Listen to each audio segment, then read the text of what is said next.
You had to carry your quarters and you had to carry your dollars. You had to feed it into the system, Devin. Do you remember that? They were wadded up in your pocket and you had to feed it in. Now you just get to tap.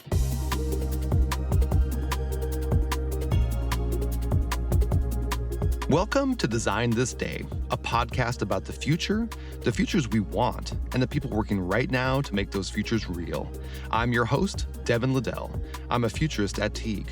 I spend a lot of my time thinking about the gap between present challenges and future solutions. Today, I'm speaking with Christina O'Claire. Chris is the Mobility Division Director at King County Metro, the public transportation agency serving Seattle and the surrounding region. She has over 15 years of experience shaping mobility services in communities and championing innovation in the public sector. In this episode, we talk about designing mobility that actually works for people today while laying the groundwork for what comes next. Chris shares why returning to fundamentals is key to building a more connected, equitable future. And we explore where new modalities and technologies, such as autonomous vehicles, fit into that vision. But first, we'll start with a story set in the early 2010s. Ride-hailing apps like Uber and Lyft were just beginning to take off. Some transit operators saw an opportunity to extend the reach of their transit systems using these on-demand services. They were focused on solving what is often called the last mile problem, that gap between a transit hub and someone's final destination. Just outside Seattle, at the Eastgate Park and Ride in Bellevue, parking was already overflowing. So Chris O'Claire and her team at King County Metro decided to test a new approach. They launched one of the country's first microtransit pilots. This meant that instead of building more parking, they tried a flexible, tech-enabled shuttle service. Users would hail one of these shuttles using the app. The driver would pick them up at their home, along with several other commuters in the neighborhood, and drop them all off at the Park and Ride. Metro turned to a company called Chariot, which was owned by Ford. Chariot built an app that could work to connect riders directly to the Park and Ride, but they had no experience actually operating in this region. Within 2 months, the service failed. They pulled out the entire company of Chariot as a subsidiary of Ford Smart Mobility, and they terminated service overnight. Never forget getting the call of wow, we need to actually turn off this app and quickly tell our customers. And I think what was difficult is we hadn't built trust in the community. We hadn't connected with the community. They didn't even understand the services we were trying to provide. And so as we were trying to gain that trust, we shut it off overnight. Chris's team scrambled to fill the gap in service. We quickly adapted to one of our existing service providers, HopeLink, to go in and try on new services. What we probably should have done is pivoted and stopped. And I think that's one of the biggest lessons to learn is we needed to be able to tell people why the pilot had stopped.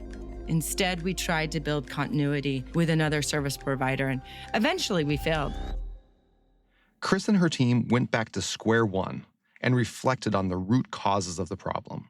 We went in trying, as a planning perspective, to state that this was a problem, and we brought the solution to the table, which was microtransit. We did not engage with the community on what the needs were.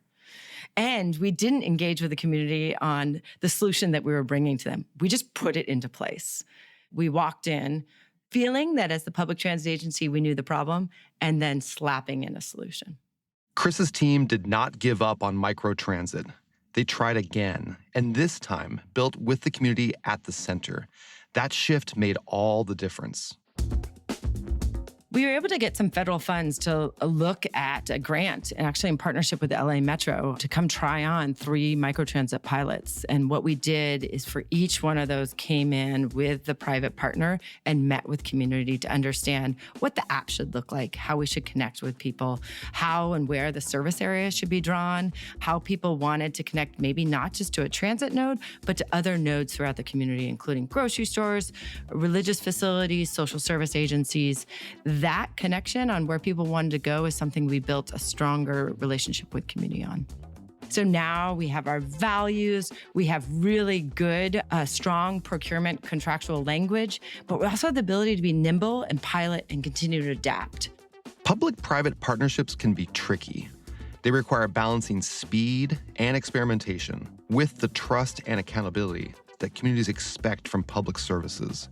But by committing to genuine consultation and being willing to test ideas through small micro-pilots, Chris's team was able to have the best of both worlds, adaptable, but also reliable.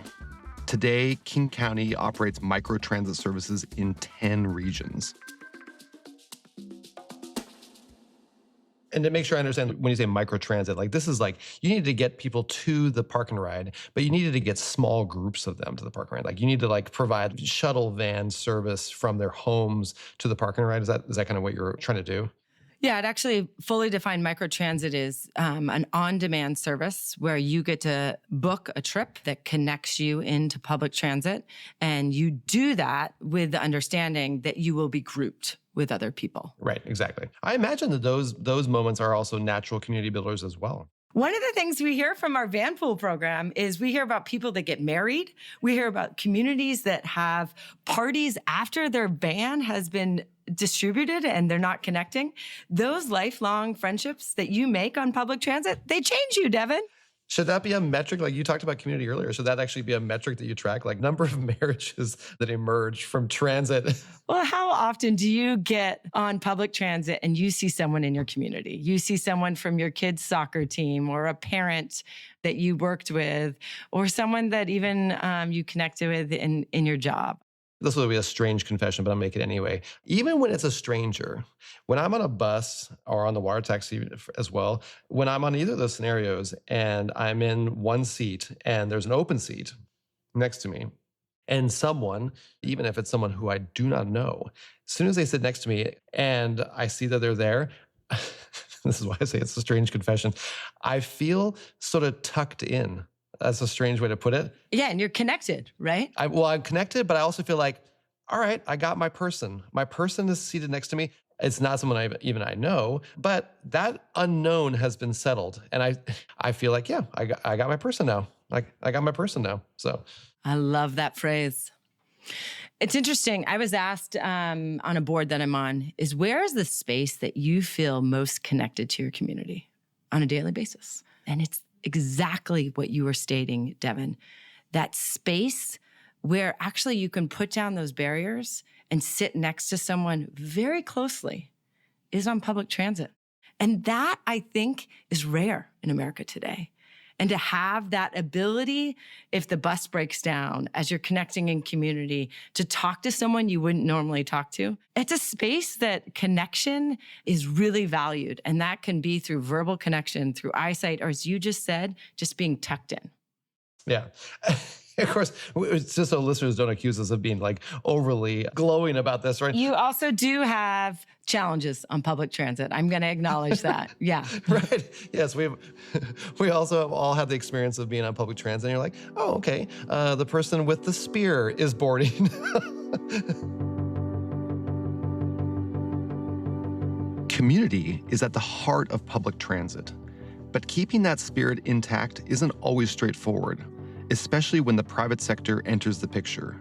One of the biggest challenges for agencies like King County Metro is deciding where and how to work with private operators. Figuring out how private companies can play a role without undermining public trust is central to that work.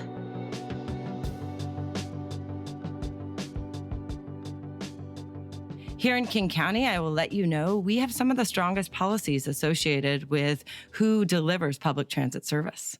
So many of the employers that you see in the area are wondering how and where the future of what employer shuttles are. And we are trying to figure out and work together so that we're not an obstacle, but we're leveraging each other, but also protecting public value. Well, I love that you bring up employer shuttles because I think that's like a really interesting kind of flashpoint. And this was an issue in the Bay Area, right? I mean, people were like literally throwing rocks at Google shuttles. What I understood of why there was so much animosity towards those shuttles was that in so many ways, it was sort of like a subversion of public transit, right? Like here were shuttles that were using the same roads that public transit was using, the same roads that people were maneuvering through via buses, but in a way that sort of let people skip the line, if you will, right? Like, help them move through those systems in ways that were more advantageous for them. And so there's a sense of unfairness, right? But here in King County, is there a principle of like equitability that where you're trying to ensure that everyone's using the road in sort of a fair way? Washington State has some of the strongest growth restrictions associated with how employers look at moving people in and out of their offices. If you are an employer of 100 or more employees, you have to look at commute trip reduction techniques. Almost half of our fare revenue comes from employers buying Orca passes for their employees. And what's one of the best things about that is they're not just saying it's for you to commute to your offices. People aren't commuting the same way. They're saying it's also for you to get to the Seahawks game, how to get to the Mariners game, how to go to the grocery store. So in that relationship, what we're trying to do is build an understanding with employees. There are some markets that we won't serve well, and they are building employer shuttles. Some employers, some of the largest, have actually chosen to buy service from us. Open public transit service rather than delivering shuttles. I think that's pretty exciting to think that they see the value in public transit and serving their people, committing to this Orca Pass, but then sometimes they're going to have to supplement it where they know they need to move people in the region.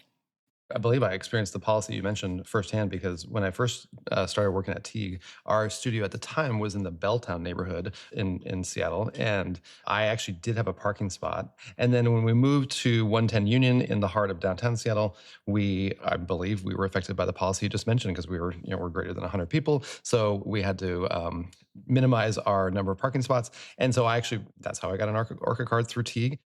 I want to ask about privacy. The reason I want to ask about privacy is not because I'm actually a humongous advocate of it in this scenario, but I do think it's interesting to think about like the shift from that era that you and I were mentioning where we had paper transfers and we're occasionally, and I still remember this, putting exact change on board buses, right? So I would just take You had to carry your quarters and you had to carry your dollars. You had to feed it into the system, Devin. Do you remember that? Totally. They were wadded up in your pocket and you had to feed it in. Now you just get to tap. And I love the tap. And I especially love the tap in terms of that stitching together across modalities. So it takes care of the whole payment in one tap, right? And I just keep tapping it as I move across the system. Now, that said, it does sort of seem like that's probably the end of anonymous travel in cities, right? Like you're not actually anonymous.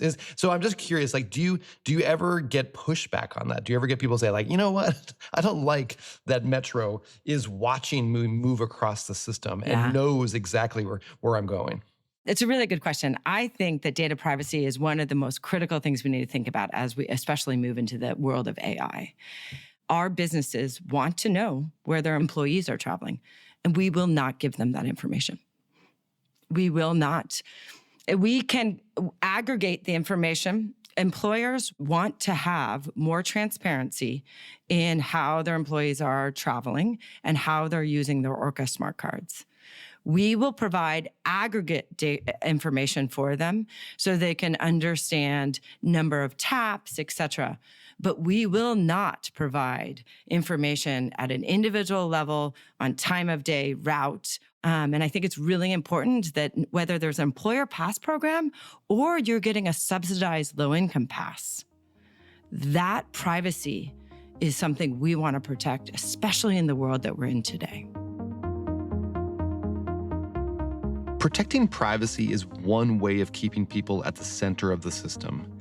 And when we look 10 or 15 years out, there's no shortage of new technologies being pitched as the answer, from eVTOLs to AI. But the real challenge is figuring out how to balance those shiny new innovations with the fundamentals that make transit work: reliability, connection, and community. I asked Chris what kind of technologies she hopes to have by 2040 that could help us strike that balance. Some people would answer this with autonomous vehicles. I'm not going to answer it with that. At times, autonomous vehicles are not moving anyone. There's a zero passenger. That's causing congestion, confusion, and I don't think moving our economy. Now, if you can use an autonomous vehicle to get at the problem I'm trying to solve, how do you bundle trips, connect people into high-capacity transit? That's the solution. But if you do that with a person or an autonomous vehicle, I'm not sure yet. But I do know that that connection is the missing link as we're building out high-capacity transit in our region. I'd also say something about technology that's really, really important is it can't break the fundamentals of what we're thinking. It rather needs to help us knit together amongst the seams. And when I think about that seamless experience that a customer needs, I need help with technology. I need the understanding of how we're going to connect data and information. I need AI to help layer different complexities of data. I need to understand how to engage better with our customers, to get real-time information back as they're sitting on that bus. We need to provide more real-time information to our customers, not just on when their bus is showing up, but how crowded is that bus? When's the last time the bus got cleaned? How can you connect using that bus to other transit services? And I would love one day for it also to show you how, if you use public transit, you can have a positive environmental impact. Wouldn't it be great if you could say, you saved X amount of trees, you made our carbon emissions decline by X by making this choice? That would be awesome. That's technology. That's knitting together where we need the connectivity amongst our customers. But the fundamentals will still be there. We have limited land use. We have an economy that needs to thrive, and you just can't build it out with autonomous vehicles. We are going to need high-capacity transit, and we need technology, AI, the world to help us figure out how we're connecting more people into that high-capacity transit. Right. It's not as if autonomous vehicles are excluded from that future. They will play a role. It's just that they're part of it, but it's the fundamentals of modalities you're working with right now remain and will certainly endure. And if you think about the past, real quick, think about streetcars in Seattle. Almost 100 years ago, we had a streetcar system. Those lines today in Seattle are where we're building out our rapid ride system and our future light rail systems. Yes, exactly. The fundamentals exist. Yeah. Well, I wanted to ask you, going back in, 100 years or so, but to me, it calls to mind, if some people might be familiar with the history of what were called jitney cabs. These are unlicensed cabs, mostly operating on the East Coast. And they basically were more or less sort of suppressed and eventually outlawed by city. But the thing that jitney cabs did do is they revealed gaps in the systems. They revealed these desire lines that that's how architects would talk about it. They would say they revealed these routes that people wanted but didn't have.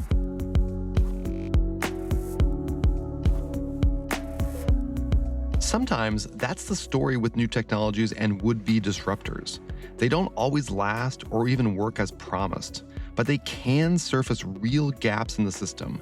And when the public sector takes those signals seriously, it can use that information to create a more reliable and equitable system. But Metro is on a tight timeline. Ridership in Seattle is growing quickly, and the system has to expand without breaking what people depend on every day.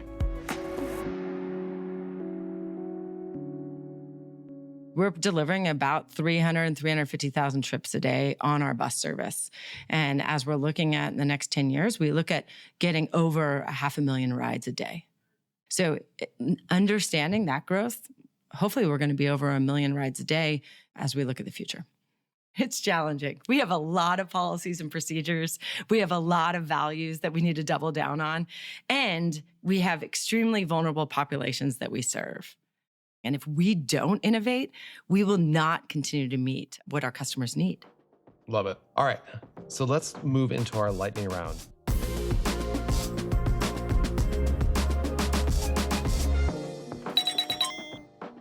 What's your take on the most underhyped technology?